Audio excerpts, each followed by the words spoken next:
I will be your moderator today, the facilitator, answering your questions or putting them in front of Karen. Just a little bit of housekeeping before I introduce our guest. Today we're going to be speaking about leaky gut, and I share that again with you because what we are not going to be able to do on this seminar workshop is to be able to get into specific cancer diagnosis. So I share that with you because we are open to answering general questions, and it's not that we can't answer those specific questions. I will give you access to Karen after today's workshop. You will get the replay link, and you will also have her contact information. I have something super exciting to share too. Karen's going to be sharing a special code, a special offer that only for our Believe Big listeners will be able to access. And so that said, I'd like to introduce you to Karen Schrum. Karen works with Remission Nutrition. She is an oncology nutrition consultant, and we are very, very lucky to have her with us today. If you've watched prior episodes of Food for Thought, we had Jen Nolan on, and Jen also is with Remission Nutrition. We work very closely with them, and Karen is a part of their team, and I'm just thrilled to have her on the show today. She is going to be speaking and taking a deeper dive into this very big topic, trending topic of leaky gut. So with that, thank you for coming, Karen, and welcome. Thank you for having me. I'm excited to be here and talk gut health and answer questions for sure. We're thrilled too. And as I was mentioning before we got started, on a personal level, I'm super excited about this topic. It is one that, as much as I read up on the latest and the greatest, leaky gut is kind of confusing. And even for us nutrition geeks, it kind of gets a little heady in there. So I'm going to kick us off with the very important question: what the heck is leaky gut anyway? Could you give us a really easy way of understanding when folks refer to leaky gut? What does that mean? Right. I know. Before I was a nutritionist, I went into schooling thinking that it meant there was holes in my actual stomach.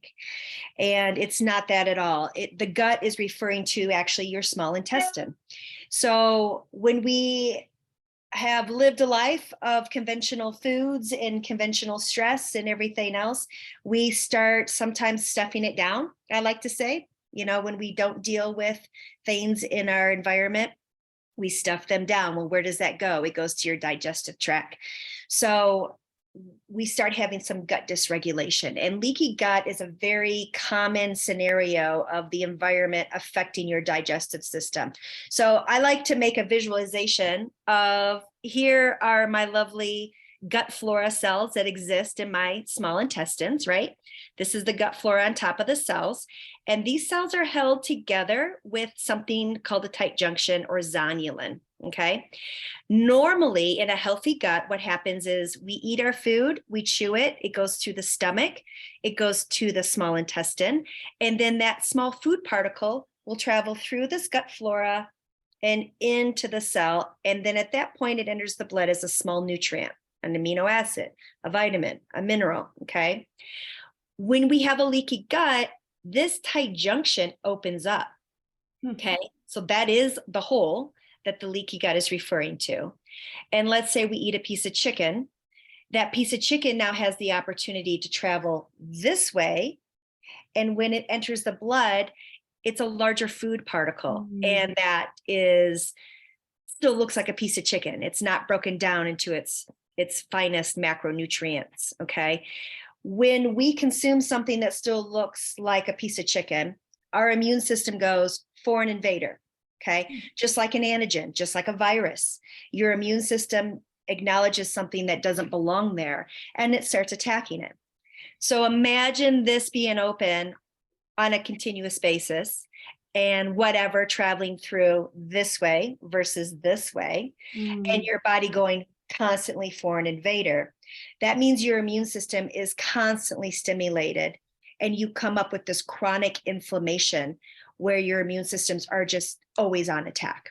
Wow, what a cool way to describe it. I'm imagining in my mind that you're talking about something that kind of, I'm drawing up like a cheesecloth kind of analogy, that these smaller holes that were protecting those larger particles from going outside of that area maybe are allowing. Do I have that right? Do I have that sort I of mean, right? sure, that's totally fine. I mean, your body is set up to absorb nutrients in a very specific way. Yeah. When we disrupt that, we have a leaky gut, Wow. right? And why do we care about that? Especially from a cancering perspective, is we know cancer is an inflammation disease. That's right. So if the only external system that we have in our body is our digestive system. Mm, If that is not performing the way it should be through a leaky gut, we are creating an environment of inflammation. makes sense. Yeah. And cancer cells love that party environment. Inflammation creates that party environment.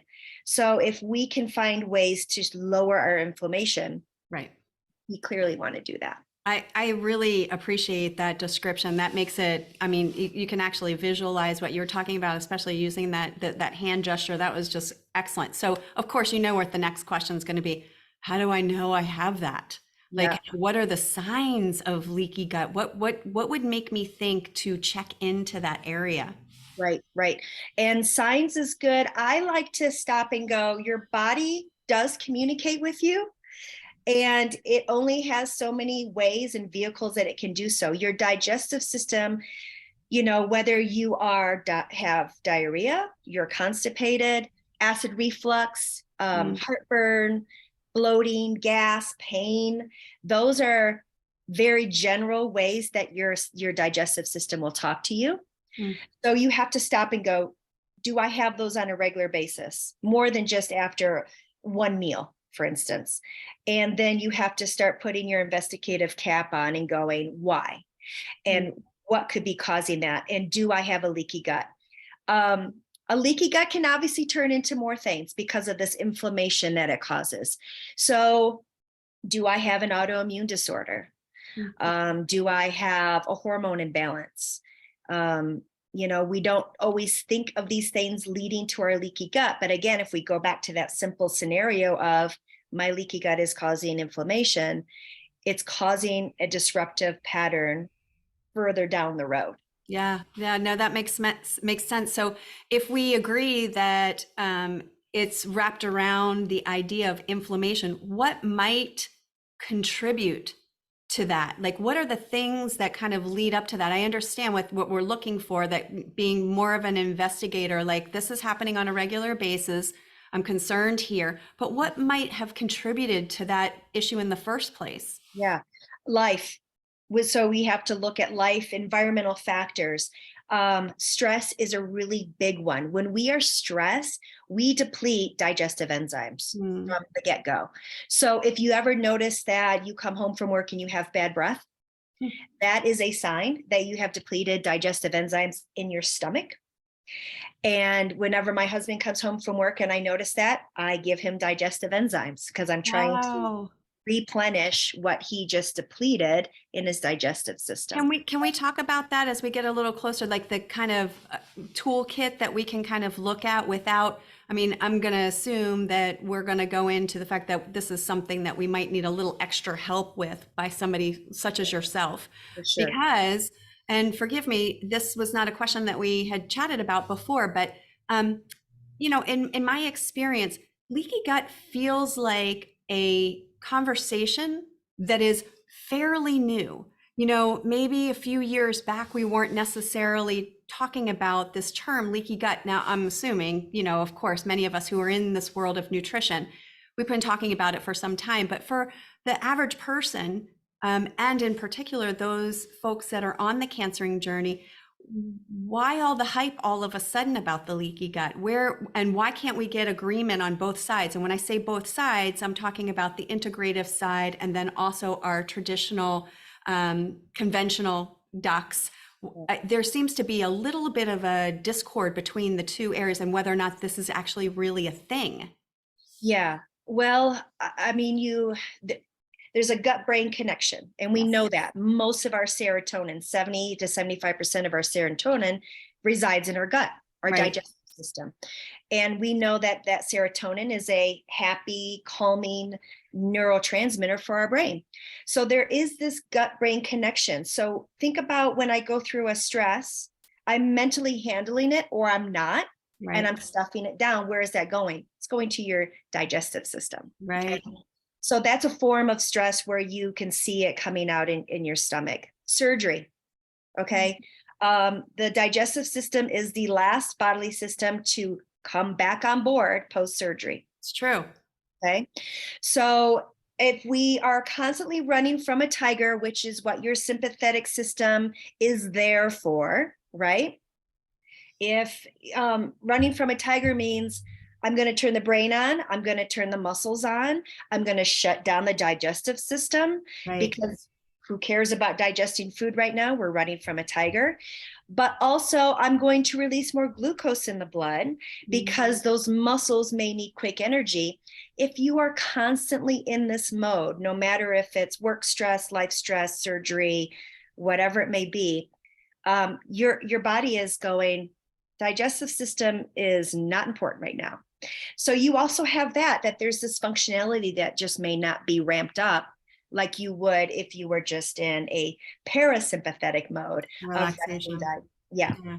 Yeah. Well, I So think that's a really important point to make, because what people don't realize is when we just say the word, like, stress is that bad for you. And so I think that taking the conversation even deeper, why is it bad for you? And you just did a great job in explaining that we have these two parts to our nervous system. This one part is this protection mode, or this sympathetic response. It is the one that is able to, when we're being chased by the proverbial tiger, that allows us to run up the tree really quick, or in the case of a modern day situation, able to lift something super heavy when there's an emergency situation. Whereas, and we've become accustomed to living here. This was only supposed to be a once in a while thing to get us out of danger. We were supposed to live over here in the parasympathetic response, which is the calming relaxation response. So I think it's a really good analogy to say, this is why when we start talking about specific reasons why stress is so bad for us, that we really need to manage emotions and workload and all of the things that go along with it. Now, I can't help but comment, for the folks that are newly diagnosed or in it, they're in the trenches with this. The stress is just tremendously overwhelming. So now, oh, by the way, we have to kind of look at this as well. But this would be a good argument to say, find the things that are able to allow you to go, instead of taking you up a notch. Why it's so important to manage stress during the cancering process as well. Agree? 100%. And it's finding those modalities that work for you. There's no shortage of modalities, but what happens with conventional treatment or doctors, medical service, is they say, go manage your stress. Well, that sounds great, but how do we do that? And you have to find people like Believe Big who will give you those modalities to figure out, are you a yoga person? Do you need to meditate? Do you need to tap into some more brain function modalities like hypnotherapy and psyche and tapping and all these things? There's a huge toolkit of opportunity with our organization, outside of our organization, even coming back to something that's a huge passion of mine, is coming back to guided breath work, foundationally setting ourselves up for success and understanding how powerful this non-drug tool is when it comes to not only treatment, but also managing daily stress, coming back to understanding that when we are jacked up, when we're in this sympathetic response, we're breathing up here, and we are sometimes even holding the breath. And we know, based on the research, this wider diaphragmatic breath, this deeper breathing, a better breath, is so good for us in so many different ways. In particular, I, again, can speak on somebody who holds stress in the gut area. Being able to manage gut health from a natural perspective as well is just huge. So I say this for our listeners, that if you are somebody who is really struggling, feeling like either the stomach is bugging you, or you're somebody who is fairly responsive to stress in general, that would be one place that we could open the conversation and find things that are very grounding and calming, that allow the body to essentially chill out, and deflame is what I love to say about it. We're going after that inflammation. Deflame. I love that. That's great. Yes, Yeah. absolutely. So take us on the journey of if this is a question mark, if somebody is experiencing gastrointestinal whatever of the list that you gave us, what are some additional ways? Well, start us there. If we suspect that there's a leaky gut, what Yeah. should somebody do? What's step number one? Yeah. A lot of people will go, what test can I take? And it's really, if there's a lot of signs that your body is giving you, is trying to communicate that there's a digestive disorder, this isn't really the right time to test because it's not going to be an accurate read. For instance, a lot of people go, I'm going to take a food sensitivity test because clearly I'm having a reaction to food. Very, very possible. Okay. But when you have a leaky gut, remember, everything's going through here. Okay. You may not have a food sensitivity to chicken, but you are right now because you have a leaky gut. Okay. Makes So sense. I would say you need to do some healing and repairing before you go and do the testing. And then once you have gotten rid of a lot of your signs, then you go and get tested to get a clear read of what a food sensitivity may look like for you. Does that make sense? 100%, 100%. So what are ways, if we agree that we're going to hold off on any sort of testing, what are ways that we could take control over the situation personally and start the healing process? Or is this something that we need to immediately find somebody to work with? Well, the easiest and most affordable way is something called the 4 R's. Okay. And the first R is the most important, is we have to remove the most highly reactive food. Okay. So I like to think of it as the top 6, and then you kind of customize that list with the individual depending on what's happening with their health or what they're going through. Sure. But typically the top 6 are gluten, which we'll talk about in a second, dairy, soy, corn, peanuts, and our friend eggs. Okay. Wow. So Wow. just through research, we know that our digestive system, when I say highly reacts, they possibly have a more negative impact to those top 6. And let's talk about the big guy, and that's gluten. So we know our ancestral wheat that our ancestors used to make bread and other wheat products back in the day had 1 strain of gluten in it. Okay. Our wheat today has 16. And that is to keep it drought resistant in the fields and to have a longer shelf life in the stores. Okay. It's a commercial reason. There's no other reason. So that's just a lot of gluten come into the system. So gluten by itself will cause this leaky gut scenario. Okay. Wow. Now we take something called glyphosate, which probably most of us have heard at in the news. That's the ingredient in Roundup that causes bad things to happen to our health. And you see the lawsuits on television and whatnot. Glyphosate by itself is 10 times more likely to cause a leaky gut. My goodness. So if you have been a person who has had bread products the majority of their life, and you've been eating non-organic produce the majority of your life, you have this going on. Okay. So we don't have to be celiac to have a reaction to gluten. Right. Okay. Over time, you are going to have some digestive issue with conventional wheat products. It's just what it is. Okay. So those 2 things alone is going to cause this scenario. So, you'll notice that also on that list is corn and soy. Yep. Corn and soy are the most genetically modified foods in the United States because that's what we're feeding our conventional raised cows. So that's why those are on the list, is because unless you know for sure that's an organic, good quality manufactured product, that's going to be causing their sponges for glyphosate, and they're genetically modified, which is then going to monkey with your own DNA. Okay. And we know that we've got digestive DNA. There's very specific genes that we have that tell us how our digestive system just works on an individual basis.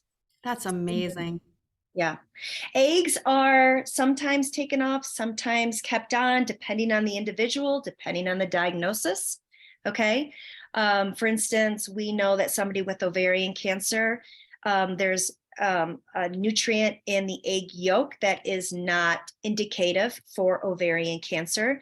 So that individual would always just have eggs off, if you will. Mm. as an Is it all eggs or is it cage free, free range? I mean, is it example, eggs. Yeah. all eggs? Wow. Yeah. Choline is very abundant in egg yolks, and Yeah. choline is not indicated for ovarian cancer.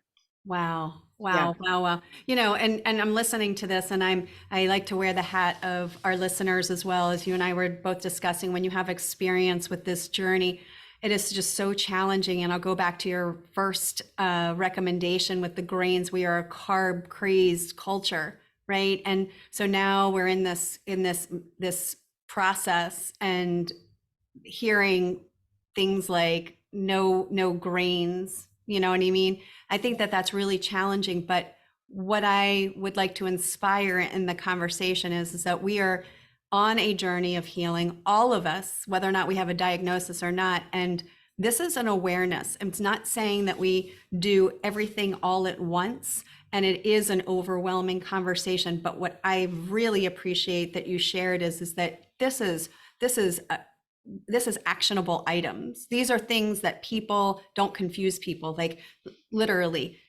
no eggs. You know, we want to pay attention to our corn and our soy and our grains. I think that just being able to have the knowledge on where some of these issues may stem from, I think that that's a great thing. I always say information is power, and that instead of looking at it like a negative, I would encourage all of us to look at this as an opportunity to take control back. So thank you for that. Is there anything, did you go through the dairy, the gluten, the soy, the corn, the peanuts, and the eggs? Why peanuts? I think I know the why. Yeah. Color. Nowadays, most likely those peanuts are dry roasted. Yeah. And the dry roasting process is causing inflammation by itself. Got it. But you also have to remember that peanuts are a legume, and legumes are high in lectins, and lectins are inflammatory to the human body. So peanuts are on here because we just know there's a high allergic scenario with peanuts, but you also have this lectin scenario happening for us right now from a digestive perspective.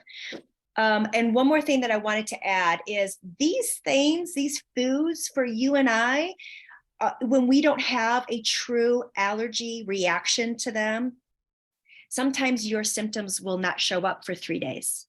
Okay. Huh. So if you are like us and you eat the piece of bread and you go, no pain, no gas, I'm good, it can take up to 72 hours for that bodily reaction, that bodily sign to show up. Wow. And you may not even know it because we build tolerance up to it, which I'll talk about that in a second as well. So like for me, I don't have gluten, but if it sneaks in on a vacation or something and I have gluten, I don't have celiac. Again, there is no instant reaction to it, but for certain, I'm guaranteed to have loose stool or diarrhea 3 days later. That's unbelievable. Yeah. Unbelievable.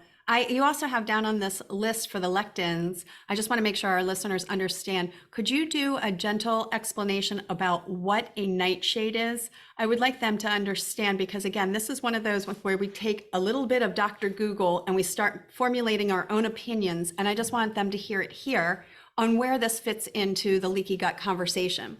Yeah. Lectins are this thing in certain foods. They kind of bind around nutrients. Okay. So they keep it from where we can absorb certain nutrients. And I'm not talking about protein, fats, and carbs. I'm talking about more of the minerals and the vitamins that we're trying to get from these foods. So by nature, these lectins are really tough, right? If they're blocking these nutrients from getting to you. So when they come through the digestive system, we can't break them down. And if we can't break them down, one, we're not getting to those nutrients. Two, they're really tough on our digestive system. So we know legumes, obviously that's the bean world, and that's your cashews and your peanuts. But the nightshades, what the heck is a nightshade? A nightshade also falls into this lectin world. And those, unfortunately, are your bell peppers. Your peppers in general fall in there. Your tomatoes are in there. Your potatoes are in there. Eggplant, right? Eggplants in there. And again, you have to think of it from that, what I just said, those two things that you're not getting any nutritional value from. Can you break down that lectin? No. Can you get to those nutrients? No. So it's tough. It's very possible that you could be having this scenario happen for you. And the only way to know is to take them out and to Yeah. see if you notice after a while of letting your digestive system calm and chill down, then reintroducing things, right? What kind of reaction you have. Yeah, well, that's a great place to start there because it sounds an awful lot like the elimination diet, right? To be able to kind of pull these things out and then figure out where the issue is. Would that be an area, if somebody is super interested in figuring this out for themselves, that you would Yeah. suggest and recommend that they start there? Yes. And you go as long as you can, understanding with the knowledge that it takes your immune cells 90 days to chill out. Say that Okay. again, Karen. So when you start something, if you're going to do something eliminating these big six, we want to give this effort as much time as we can, but to note that we don't get a full reset for 90 days. Is that what you're saying? Yes, your immune cells, again, if you have a leaky gut, they have been firing and stimulated for a very long time. So now what you're doing is you're giving your digestive system a nice break. You're taking away the highly reactive foods. So your immune cells are going to start responding to that, but to completely get rid of that inflammation stimulated response takes 90 days. So let's just say I'm going to take it a week at a time and I'm going to do my best. And eggs pop in on one morning because I'm traveling and I went out to a restaurant. It's okay, you're human. But the next day, get back on board with eliminating these top six, right? You have to start the clock over? No, just maybe have some digestive enzymes on board. You have your probiotics on board. You're supporting your system. We're human. There's no perfect person on this planet. And you have to acknowledge that and not feel like a failure. Have grace with yourself. 100%. 100%. So let's recap before you go to the next one, because you're transitioning me beautifully. Step number one is this is something that you are concerned about, you've experienced these symptoms that Karen shared, or it's just in general that you're curious about leaky gut in general, right? We want to look at these big six. And again, just for our listeners who have come in a little late, this is being recorded. There's going to be show notes. There's going to be everything that you need to kind of listen back on it. But I'm recapping it for you now. First is that do we have the signs and symptoms of a possible leaky gut? And then second, we're looking at those big six that Karen just shared, which are the dairy, the gluten, the soy, corn, peanuts, and eggs, right? And if we really want to go big with it, we're going to take at around 90 days, giving ourselves grace when we maybe fall on or off the 90-day wagon there, right? Yep. So let's just assume that we get to the 90 days and or even before, what are some ways that we are going to be able to actively replace some of these important enzymes and nutrients? What is the second step here? Yeah. So the second R is you have to put back the replenish some of the Replace, right? enzymes and items that help with the digestive system in place. So what I like to say is, let's start, after chewing, food goes to your stomach. Right. What's happening there? Okay. A lot of times people in our society for sure have heartburn or acid reflux, and we take medications for that. It sounds counterintuitive, but that's actually a sign of low stomach acid. So if we have low stomach acid, we're not breaking down foods. For instance, we're not breaking down protein at that point and breaking away B vitamins away from the protein. Wow. And if we're not doing that, we're not going to absorb amino acids and B vitamins into our small intestine. Okay. So that's just an example. You can test your stomach acid at home. Do tell. I just read about it. I can't wait for you to share that. Yeah. A little fun game. I'm a mother of 3 boys, so this will work out just fine. Yes, Go they'll love ahead. this. They'll love this. So what you do is you take, I believe it's a quarter teaspoon of baking soda, put it in 8 ounces of water, mix it, drink it, set a timer for 5 minutes. Okay. If your stomach acid is at really good levels, you should be belching. Okay. If there is no belching, then you have low stomach acid. So remember that Oh, baking soda is a bicarbonate, yes. and it should be reacting to the stomach acid, which is a hydrochloric acid. Got it. Got it. So just So, to recap, we are removing those big ones, those 6 big ones, and then we are going to replace some of the things that we may have lost or we need to replenish, right? And that is a quarter teaspoon of baking soda mixed up with 6 ounces of water.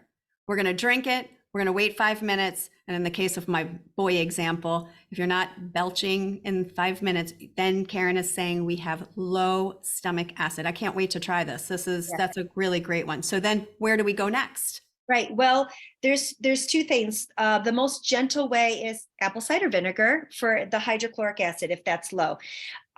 Apple cider vinegar is lovely for a lot of things, but one of the things it does is it actually stimulates digestive juices to be made by the body. And Mm, one of those things is hydrochloric acid.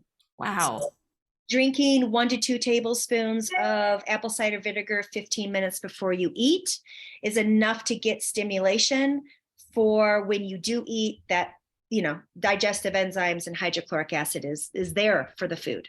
So real quick before we go there, because again, I'm a huge fan of the apple cider, but we have to be careful. Some people that's very it's tough on the teeth, so we can also mix up that 1 to 2 teaspoons with some water right before we do that. Is there any recommendation? Can we do that every time we eat, or you only recommend that once a day? Like what is the protocol there for using apple cider vinegar? I would say you want to do it every day before every meal for at least 2 weeks. Wow. Yep. And then again, if your stomach acid has been low for a long time and you've been on Prilosec or Pepsid AC for a long time, that is a Band-Aid. That is not helping this scenario. You're actually suppressing hydrochloric acid. So if that is you, we want to get you off of those medications. 100%, which tend to do more damage than Right. than good, right? Right. Karen, we have actually a question from a listener. Would it be okay for me to interrupt our journey here? Yes. So the question is, but won't apple cider vinegar kill off the good probiotics that she's taking with her meal? No, no. I've never heard that. So the answer is no. There's no correlation between a probiotic and the apple cider vinegar. If that is a concern, you can always take the probiotic earlier or later. Sometimes it's nice to take a probiotic at night because it can help with the digestive throughout the day. Would that be in replacement of the apple cider protocol, or that's in No. addition to? Yeah, it's a completely different Got goal it. of taking that probiotic. We have more bacterial cells, or we should have more bacterial cells in our body than human cells. Wow. So, a probiotic in a lot of ways is important, especially after surgery or you've been taking antibiotics for a long time to replenish that level. So that's a different goal than trying to stimulate digestive enzymes or hydrochloric I acid. see that. And so I guess for our listeners, you're recommending prebiotic foods and then some probiotic foods. We'll get into that in a moment. But in terms of the probiotic conversation, is there a probiotic that you recommend? Again, we want to be super careful with those folks that are listening. This is always, Karen is a trained professional in what she does. And again, excellent information, but everybody's body is different. And so I want to be careful and just give you the opportunity to share. What would you recommend if somebody's not going to get that from food? Where can they get that from? Right. So the trick with probiotics is you want to look for a probiotic that has 50 billion CFU or higher. And CFU should always be on a probiotic, okay, supplement. So 50 billion or higher. And the trick here, again, if we have more bacterial cells than human cells in our body, we're trying to create and repopulate that diversity. So have one brand of probiotics and then switch to a completely different kind and brand. Yes, yes. I think Jen shared that with us as well, is that we don't want to get stuck on one per se brand. Is there a brand that you would recommend that you like? Yes. Typically in our stores, we have wide availability to the lactobacillus and bifidobacterium kind of probiotic. I love the ones that are spore-based. Megaspore is a lovely company. Microbiome is the company name. Megaspore is the product. And it's literally coming from the soil. It's very hardy and robust. It's been living in the soil for millions of years. So it is for sure going to get past the stomach acid and get to where we need that probiotic to go. And one more time, the name is, the company is Microbiome, and the product is called Megaspore. Yes. Got it. Got it. I'll put that in the show notes for our folks. So again, just circling back, making sure that we repeat ourselves. We've taken a look at the big six. We've tested it. Now we're looking at the digestive enzymes with the apple cider vinegar conversation. We've talked about probiotics and the kind that Karen would recommend, noting that once we buy a probiotic, that we want to alternate bottles, meaning once we're finished with that one, we want to find another one, and that she very much likes a spore-based probiotic. Did I have that right, Karen? You got it. You're doing great on the recap. I'm telling you, I'm not only am I the nutrition geek, but I'm like, this is so incredibly fascinating to me. And like I said before, when you are somebody that really feels the heat from stress in your gut, understanding this from a basic level is, I know it's both of our passion to give folks, our listeners, the ability to take control over their health. There's nothing drives me crazier than feeling like you are at a loss of control, especially on the journey when we really are. I use this analogy all the time. We really are the pilots of our health journey, and that the quicker that we understand information, the better able we're made to make decisions that are on our behalf for healing. So I love this. Will you go into the prebiotic foods and the probiotic foods a little bit? Absolutely. So prebiotic foods are conventionally very high in fiber, because that fiber is going to go into the digestive system and produce probiotics by itself. Okay. So some of my favorites are leeks, asparagus, onions, garlic, and something called Jerusalem artichoke, which doesn't look like an artichoke at all. It's more look like a root. And it's typically in season in the fall and winter. So you may not see it in the grocery stores right now. Yeah. Whole Foods for sure carries it. You can for sure order it, but it may be tougher kind of going into these new seasons. But again, those are very fibrous vegetables that help us. And then your probiotic foods, you probably know these better, right? Your sauerkraut, your kimchi, your kombucha. I'm forgetting what. Oh, your kefir yogurt. Yep. So kefir, kind of going back to our top six, typically is dairy based, but there is coconut kefir available to you. And that's the one you want to look for during this removing the top six period. Got it. That's awesome. That's awesome. So I found this really, I don't know if it's discouraging or enlightening, that when you go about repairing the gut, it can take up to 9 months. That's wild. That's a long time. Well, we have spent a lifetime of not treating our gut very good and ignoring its communication, right? If we're taking the Prilosec because I have heartburn, that was your body's way of communicating, hey, your stomach acid is low and it's monkeying with everything following me, right? So we have to honor that it may have taken 50 years to get that side effect. And now let's give it some time. And we're going to fall off the wagon. And if we fall off the wagon, that could prolong it. So we have to put some time into that scenario as well. So again, you have to give yourself grace and know that that could be you.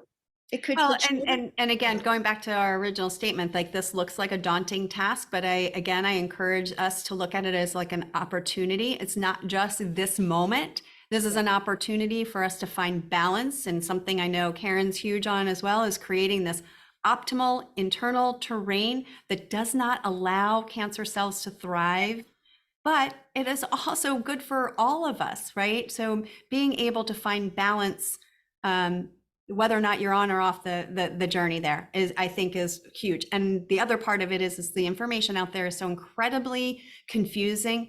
I know that Remission Nutrition is on a mission as well as Believe Big, is that we want to give our listeners, their family members, those who are on the cancering journey, bite-sized pieces of information that are actionable and that don't require a degree to kind of figure out. I mean, it gets really heady in this bigger conversation. So these are great. You had a couple more that I thought were great for just getting started, is being able to slow down your eating, not eating on the go, and being able to sit and put the utensils down in between bites. We know the digestion starts in the mouth, which I don't know that everybody knows that, and being able to chew our food, enjoy the moment, which is bringing in the relaxation response, and then also understanding that slowing it down gives our body a little bit of a hack to be able to digest those food particles. Is the first one you mentioned, the lovely healthy habit that nobody gives any credibility to, but it's probably the biggest one, is drinking more water. And it's not just water, it's really high quality water,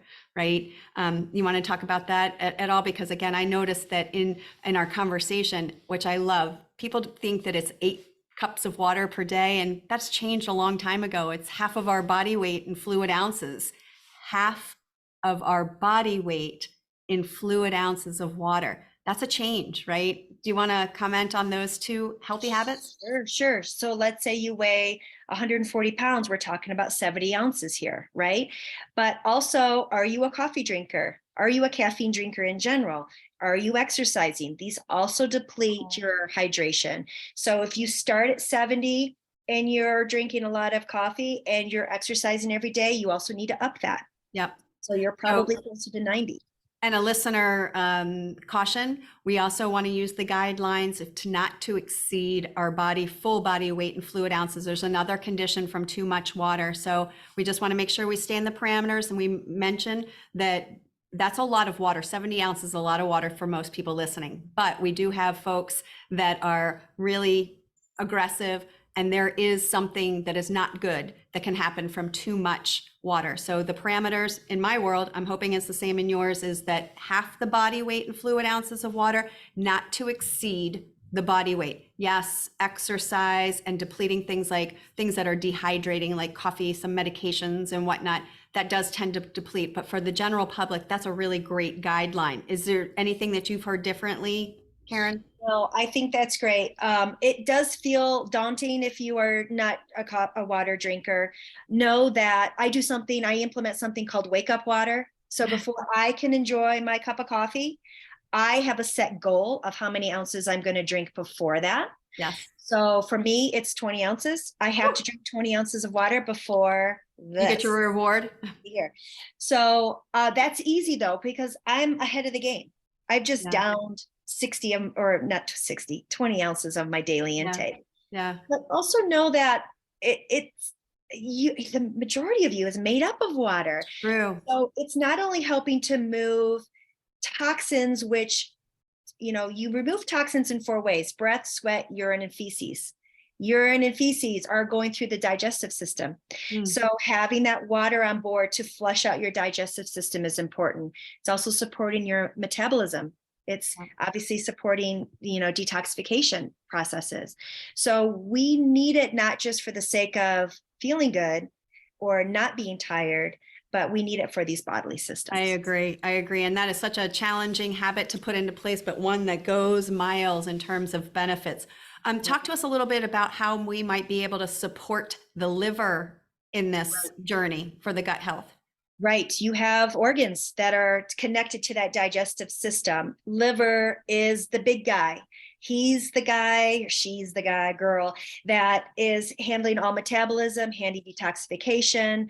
It produces the enzymes that you need for digestion.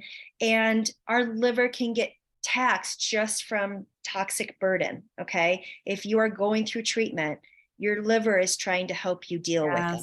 Yes. Yes. So just stopping and going, if I'm going to give one organ love today, make it your liver. And there's a lot that you can do. Simply, if you have that wake up water, have some lemon in it. Lemon will help break down toxins before it gets to the liver. Okay. Some other liver love foods are your onions, again, your ginger and your garlic. Those are all superfoods for your liver. Love as that. well as cilantro and parsley. They actually help pull toxins out and help that liver do what it's trying to do. Okay. I think that's incredible. You actually gave me you gave me a couple of great recipes to kind of get us started. One is, I love the name of it.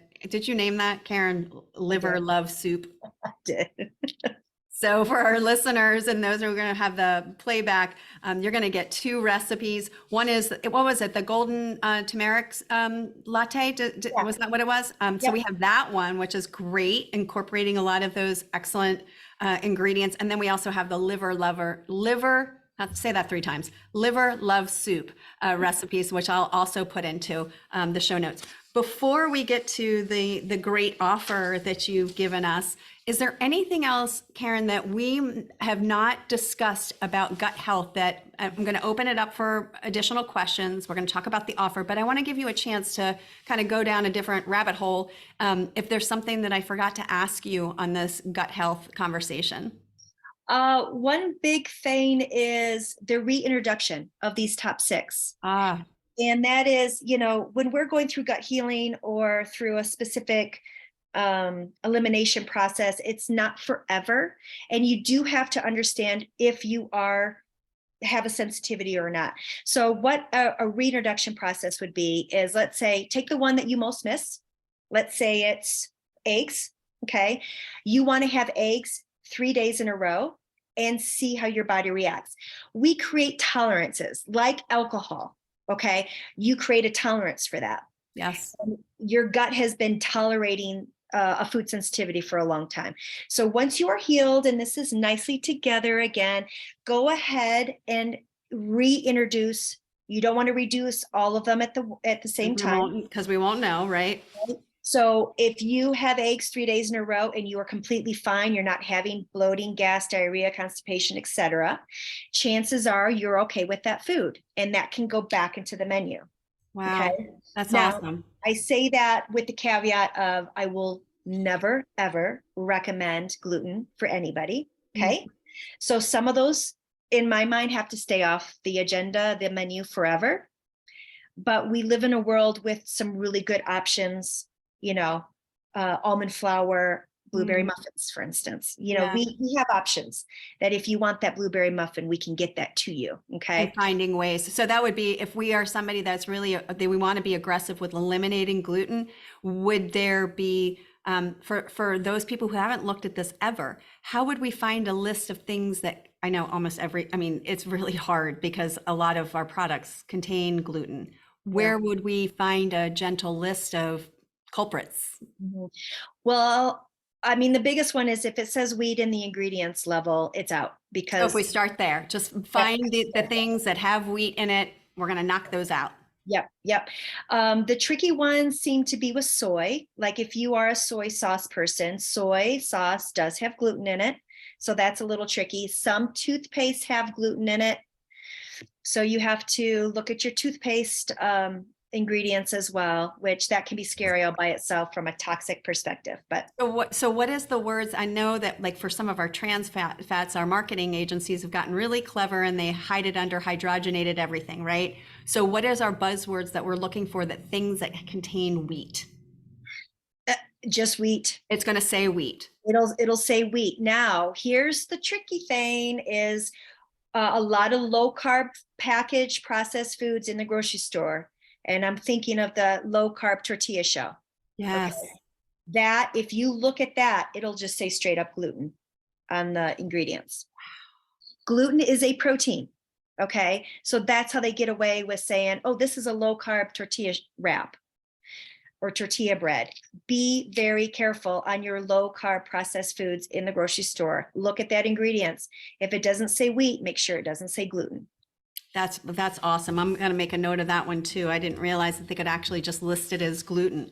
Yes. There was one question that I know that I forgot to ask you. So after we've gotten all through all the steps of remove, replace, repopulate, repair, what if somebody has done this repair and we do now want to circle back and get the testing? Yes. What kind of testing are we going to do? Yeah. I like to start, especially from somebody who's cancering, is just get a micronutrient test. That's a blood test, and it will tell you what you're low in from a vitamin and a mineral perspective. Yes. And that's what we need to know.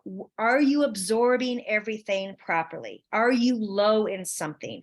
Then we need to put on our investigative caps and go, why? Right? If you're not absorbing B vitamins, why? That's mainly coming from animal protein. Is your stomach acid still low? Do we need to go back and readdress that? Okay. So it all becomes customized per person at this point, but that's a great test to tell you. Another great test is the nutrition genome test. Yes. That is a genetic test, cheek swab. You send it in. It tells you information genetically about you individually based off your bodily systems, one of those being digestion. So I kind of alluded to this earlier. We have genes that tell us how well we metabolize fat, how well we metabolize carbohydrates, how well we metabolize toxins through the digestive system. So how well do we convert beta carotene to vitamin A on an individual basis? Wow. So knowing that genetically will help you modify your diet and have you eat more properly for you, for your own health. Excellent. Excellent. Anything else, Karen, before you tell them what they're getting today? I feel like I'm on The Price is Right. One more test, the stool test. Sometimes we're not so crazy about sending in a stool test. So much fun. That's so much fun. But that tells you about your microbiome. That tells you about your inflammation coming from your gut. It's a lovely, lovely test. So that I would also put in the mix of knowing how well you're doing from a microbiome health. Who's our best, who are our top 2 or 3 folks in that area for any sort of testing in that area? Can you recommend anybody? Most of them you have to get through a doctor or a nutritionist. You know, your Genova is really good, your GI map. Vibrant America has great tests in all of these categories. The genetic nutrition genome test is through a company called Nutrition Genome. That's all they do. Got it. We do have a question that has come in. Well, first, there was a compliment. Nice information. Thank you very much. Are there any recommendations from you for dealing with candida overgrowth using holistic stuff to expel and balance food-wise? Yes. Candida is its own animal on top of leaky gut, right? What is that? It's a yeast overgrowth through the digestive system. So we normally have yeast in the small intestine. When that overgrows, it goes north and south, okay? And we're trying to get that under control. We know, like from making a traditional bread, how do you get that bread to rise? You throw in some yeast and you throw in some sugar. And you feed the yeast. So that's what you don't want to do from a food perspective. Don't feed the yeast. Take away its preferred fuel. Sugar, sugar, sugar, carbohydrate, carbohydrate. Anything that enters the blood and is converted to glucose, like a cancer cell, is going to feed that yeast. Okay, so a low carb diet is important. Also looking at things that are just going to be tough on the digestive system, alcohol, caffeine, they need to go for a little bit so that you can figure out and rebalance your digestive system. Yeah, great information. Last thing, real quick, grapefruit extract. It is an oil, a grapefruit oil. You add it to water. I would say like 10 drops of this in your water. This helps with candida and any kind of yeast overgrowth. Is it something that you can use from an essential oil perspective, like a grapefruit essential oil, or has to be grapefruit extract? I would stick to the grapefruit extract supplement, and it's widely available. Obviously, you want to feel good about the manufacturer making it and knowing that it's coming from quality ingredients, organic, grapefruit, but it's no carbs. You know what I mean? Yeah. I pause on the essential oils because there's so many out there. Some of them aren't ingestible. 100%. I'd 100%. rather not go there. Yeah, no, I appreciate that. So we're getting close to the end. I knew it was going to be fascinating, and I'll just speak for all of us and tell you this was incredible. So Karen and I were talking offline, and I'll say this as a personal plug. Karen and I both have had the experience, the unfortunate experience of being on the journey with folks that we love. And so please know that today is in honor of those that we love and in the importance of getting solid, really actionable items out there that we can empower our families and our folks that are on this journey. Just know that we're here to support you. So with that said, one of the things that I hear as a patient advocate for Believe Big is that, Karen, so much of this is not covered by insurance, and our folks are trying desperately to heal, and some of it becomes cost prohibitive. And I so appreciated what you all decided at Remission Nutrition to share with something that's called the Nest membership. I'm going to let you take it over. I want you to tell our listeners what it is. Please know that you don't have to write anything down. I'm going to click and give you the link in just a second after she's finished. You can copy it from the chat, and I'm going to put it in the show notes so you'll have access to it. But please tell us what the Nest membership is. Sure. The nest for us is once we work with somebody and they become a client, they're in the nest. Okay. We care about you. We're in this journey with you. We want to come alongside of you and help you with anything that we can nutritionally.